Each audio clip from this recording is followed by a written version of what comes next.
L'amour peut-il côtoyer la haine? Thèse. L'amour a une origine sexuelle, s'associe à lui le désir de posséder. Insatisfait, il se transforme en haine.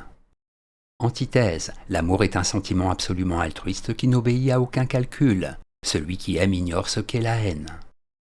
Thèse. L'amour peut côtoyer la haine. En effet, il n'est pas rare que l'homme, au nom de l'amour, cherche à se venger. Tue même l'être aimé. L'amour est loin d'être un sentiment pur. Il a pour origine de pulsions qui ne cessent de s'opposer. Premier argument, la haine conduit au crime passionnel. L'amant trompé peut tuer celle qui l'a trahi. Cela prouve que son amour a toujours été mêlé d'une haine latente. Gouverné, sans en avoir conscience par un puissant instinct sexuel, il en vient à nier l'objet de ses désirs parce que ce dernier lui échappe. La jalousie est une passion qui exprime très bien ce lien étroit entre l'amour et la haine. Deuxième argument, l'amour est ambivalent. Freud, à propos de l'amour, a parlé de l'ambivalence de la pulsion. Le couple amour-haine caractérise la relation amoureuse. À la fois on aime un être et à la fois on lui en veut inconsciemment de nous contraindre à tant dépendre de lui. D'où le fait que l'on puisse aimer faire souffrir celui que l'on aime. Troisième argument, désir de vie et désir de mort s'affrontent. Bien que n'étant jamais parvenu à définitivement conceptualiser ce point, Freud a cru nécessaire d'opposer à la libido, c'est-à-dire cette pulsion de vie qui nous conduit à nous préserver et à aimer l'autre, la destrudo, qui serait une pulsion de mort rendant compte de bien des phénomènes affectifs, dont l'étrangeté est de mêler l'amour, l'agressivité et le désir de détruire l'être aimé. En bref, aimer c'est vouloir posséder l'objet du désir. Cette possession est déjà une forme de violence qui se transforme vite en haine, dès l'instant où cet objet contrarie la réalisation de ce désir. Antithèse. L'amour ne peut pas côtoyer la haine.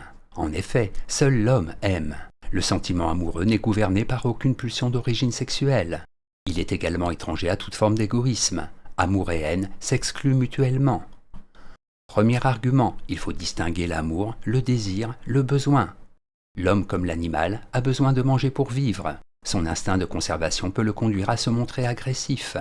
Son désir d'aimer, de posséder, peut quant à lui le conduire à haïr la personne qui frustre ce désir. Mais l'amour est un sentiment qui se situe au-delà du pur instinct, du pur désir. Il est parfaitement désintéressé, essentiellement humain. Deuxième argument, aimer n'est pas posséder. Ainsi que l'écrit Gandhi, l'amour et la possession exclusive ne peuvent jamais aller de pair. En théorie, là où l'amour est parfait, il doit y avoir absence totale de possession. Tous les hommes sont des frères. L'amour cesse d'être pur dès l'instant où il éveille un désir de possession. Vouloir posséder est un acte égoïste, et seul l'égoïsme conduit à la haine. Troisième argument, l'amour de Dieu est absolu. L'amour de Dieu, tel que le décrit saint Augustin, prouve que l'amour est bien un sentiment sans fondement instinctuel, sexuel, et qu'il peut être absolument désintéressé. Les grands théologiens, les grands mystiques n'ont jamais connu, à côté de leur amour pour l'être suprême, le sentiment d'une haine dont l'origine ne pourrait être qu'égoïste.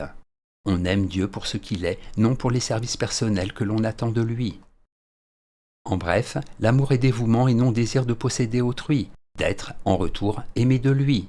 Ce n'est qu'à partir du moment où l'amour cesse d'être pur amour qu'il peut en venir à côtoyer la haine. Synthèse. Schopenhauer, Nietzsche, Freud ont fait dériver l'amour de forces instinctives pulsionnelles. Ce qui n'est pas totalement faux. Mais d'un point de vue conceptuel, il convient de ne pas confondre cette expression de l'amour, louée par les romantiques, et qui n'est jamais qu'une forme sublimée de la pulsion sexuelle, de cette autre expression de l'amour, qui ne se rattache à rien d'autre qu'à elle-même. L'amour dont le substrat est la libido côtoie effectivement la haine. On aime pour posséder, on aime parce que l'amour est un miroir narcissique. On aime en exigeant de l'autre qu'il nous aime. Dès l'instant où l'autre frustre ses attentes, en fin de compte purement égoïste, l'amour peut se transformer en haine. Mais cette autre forme d'amour qui ne s'associe à aucun désir, qui ne concerne que l'être et non son corps, qui conduit à vouloir son bien, indépendamment de toute considération égoïste, jamais ne peut côtoyer la haine. Notez commentaire, miroir narcissique. Pour les psychanalystes, l'un des fondements du sentiment amoureux est ce miroir narcissique, que tend à l'autre celui qui courtise, celle qui se donne. Se savoir aimer, c'est avoir l'assurance qu'au moins pour une personne au monde, l'on est un être unique et irremplaçable. Citation. On sait bien, et aussi par l'observation des animaux, que rien n'est plus violent, plus irritant, plus brutal, plus oublieux, plus perfide que l'attrait sexuel. En l'homme, par la mémoire réfléchie, par le redoutable travail de la pensée, cet instinct est bientôt perturbateur, craintif, triste, honteux et méchant. D'où les passions de l'amour se développent souvent jusqu'au désespoir et jusqu'au crime, et cela est assez connu. Alain Propos.